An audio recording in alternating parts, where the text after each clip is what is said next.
Evo, to je novi Polo. Kva? A ja, ta. To je novi Polo. In to včasih še meni uide, pa se z avti ukvarjam vsak dan.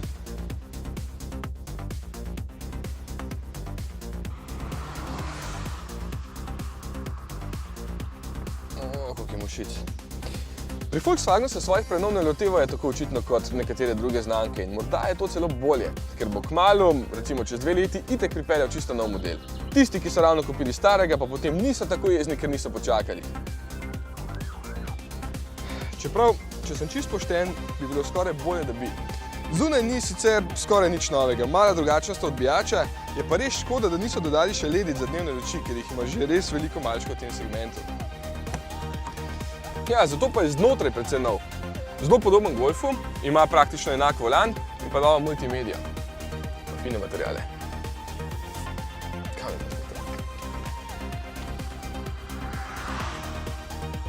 Ko imaš enkrat v žepu 15 jurjev ali pa celo 17, koliko stane tale Polo in se odločaš med novimi avtomobili, se vsak tisočak še kako pozna.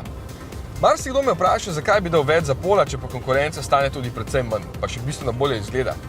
Če pozabite značko na nosu, pa tole na volanu, je kar nekaj razlogov za. Recimo tale mehka plastika. Pa odlična ergonomija. Res je vse super dobro postavljeno in pregledno. Tam, kjer to potrebujete. Če bi imel še kakšen večji predalček tukaj vmes, bi bilo že skoraj idealno. Pozna se tudi, da ima ta najboljšo opremo, ker ima ta sedež zelo dober bočni oprijem in ta vam bo še kako prav prišel, ko se boste hitro preganjali po ovinkih.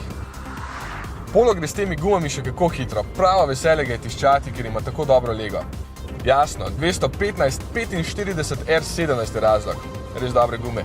Po drugi strani pa so čisto brez veze za tiste, ki ne mislite divjati, ker je takšen Polo enostavno pretrd. Ni grozno, ni pa tako udobno, kot je z manjšimi platišči.